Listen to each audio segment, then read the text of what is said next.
All right, you asked for it, we're delivering. Time to unpack the life of a man who, let's be honest, usually gets relegated to holding a baby in a manger every December. And what a life it is. We're diving into the life and glories of St. Joseph, and trust me, those nativity scenes are only the tip of the iceberg. I'm ready to have my mind blown. I mean, most of us think humble carpenter when we think Joseph, but this book throws us a curveball right off the bat. Royalty. Oh yeah, we're talking straight-up descendant of Kings David and Solomon. A lineage fit for, well, a king. Okay, but hold on. How does a guy go from a bloodline like that to a life of manual labor? That's where things get really fascinating. The Gospels, Matthew and Luke, lay out his genealogy a bit differently. Not a contradiction, more like two sides of the same coin. Two sides, huh? You're gonna have to break that down for me. Right, so Matthew seems to focus on Joseph's legal lineage, the line he inherited through his father Healy.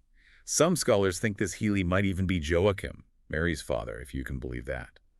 Luke, on the other hand, goes to Mary's side, emphasizing that shared ancestry. So they were family, A&D royalty. You're blowing my mind here. But still, carpenter back then, under Roman rule, that couldn't have been a walk in the park. Not at all. And speaking of, his exact birthplace is still up for debate, though Bethlehem has the strongest claim. Put that in context, Herod, the political climate, the constant unrest talk about a tough environment to grow up in. Wow, heavy stuff. Yet, for a guy who had every right to be, well, a bit full of himself, this book emphasizes Joseph's profound humility. And that right there is key. Joseph wasn't chosen for Mary and ultimately for Jesus because of some fancy family tree. It was his exceptional character, his deep, deep holiness that set him apart.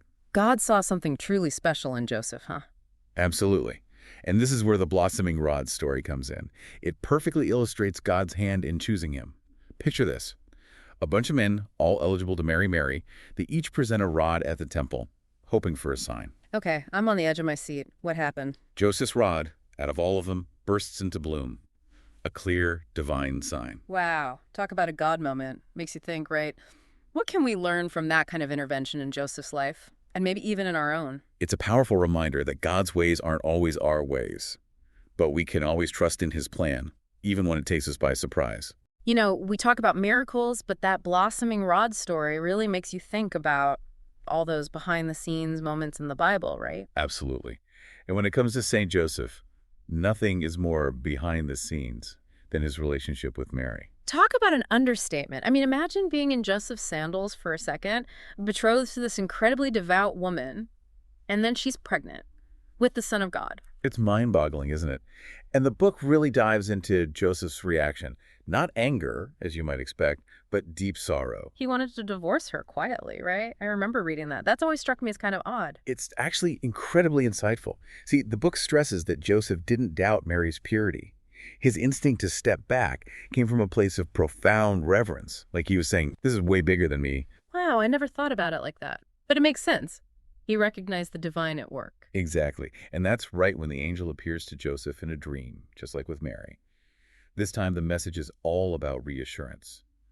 Joseph, son of David, don't be afraid to take Mary as your wife, the angel says. The child she carries is from the Holy Spirit. It's no accident that the angel calls Joseph son of David. Just like Mary's addressed as daughter of David, it reinforces that shared lineage, doesn't it? Absolutely. This isn't just a personal story. It's about fulfilling prophecy, bringing about salvation for all humankind. High stakes indeed. No pressure, Joseph. But going back to their dynamic, I'm always struck by Mary's total trust in him. She just accepts what he says about the angel's message. That unshakable faith formed the foundation of their relationship. How else could they navigate something so unprecedented? And remember, this was no ordinary family. Theologians actually suggest that Joseph experienced a depth of paternal love unlike anything we can really grasp because of who Jesus was. Yeah, raising the Son of God kind of puts things in perspective. But let's shift gears a bit. Beyond the personal, what about Joseph's larger role? This book really emphasizes its significance as protector, guardian to both Jesus and Mary. And that is no small task. We're talking about God entrusting his most precious treasures, his son, and the woman chosen to bring him into the world, to Joseph. Think about that.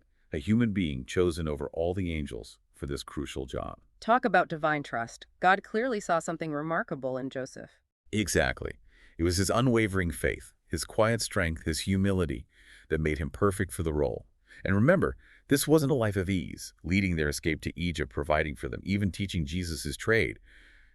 Joseph was there every step of the way, The book even connects St. Joseph with his Old Testament namesake, both Mhm. providers, both protectors, both acting in times of desperate need. It's a fascinating parallel. Both Josephs absolutely instrumental in God's plan, centuries apart, yet bound by their faithfulness. The first Joseph saving his family from famine, which you could say prefigures Jesus saving us from sin, and then our St. Joseph protecting the physical embodiment of God's love in the world. It really drives home that God often works through the seemingly ordinary, doesn't it? Those who, like Joseph, just say yes, even when it upends everything. In a world obsessed with flash and spectacle, Joseph's quiet strength, his devotion to God's will, his dedication to family, it's a powerful counter-narrative. Absolutely. He's a role model, showing us how to live out our faith through action, not just words. This deep dive is honestly changing how I see him. And as we move into the latter part of his life, things get even more interesting. For one thing, his death isn't explicitly mentioned in the Gospels, which has led to a lot of different interpretations. So we're venturing into the realm where faith, tradition, and historical accounts all intertwine. Precisely. But a common belief, backed up by visions reported by several saints, is that Joseph actually died before Jesus began his public ministry. So he had fulfilled his purpose, his earthly role in God's plan, and was able to pass peacefully. That's the idea. And it's widely believed that he didn't die alone, but surrounded by Jesus and Mary. Now that's a beautiful image, the Holy Family, together at the very end. It speaks to the strength of that bond, a love that transcends even death. Even though the exact details remain a mystery, that image, a peaceful passing surrounded by love, it's something that still resonates deeply with believers today. It certainly makes you pause and reflect on what really matters, doesn't it? What kind of legacy will we leave behind? But hey, before we get too deep into contemplation, let's take a quick break to process all of this. We'll be back soon for the third and final part of our deep dive into the life of St. Joseph. Back again. This deep dive into the life of St. Joseph has been, well, I'll just say it, way more interesting than I expected. It's amazing what you find when you go beyond those Christmas cards and major scenes, right? One thing that's really stood out, especially digging into this book, is how much St. Joseph's veneration has grown, especially over the last few centuries. Yeah, now that you mention it, it's kind of strange. You'd think someone so central to the story would have been, I don't know, more celebrated from the get-go. And there's a reason for that. Early church, they were facing some serious heat, persecutions, you name it. Back then, the focus was understandably on those who had, well, given their lives for the faith, the martyrs, the apostles. Makes sense. They were on the front lines in those early days. Exactly. But as Christianity, well, took root and thrived, so did recognition of St. Joseph's unique holiness. That role he played, it started to really resonate. The book mentions how instrumental the religious orders were, especially the Carmelites. St. Teresa of Avila, wasn't she a huge devotee? Oh, absolutely. St. Teresa, she attributed all sorts of miracles and graces to St. Joseph's intercession. For her, he was the model. Humble, obedient, strong in a quiet way. All those virtues she valued so much. It's crazy how one person's devotion can kind of snowball like that. You're telling me. And it wasn't just St. Teresa either. Think about it. His feast day gradually becoming more prominent, being included in the litany.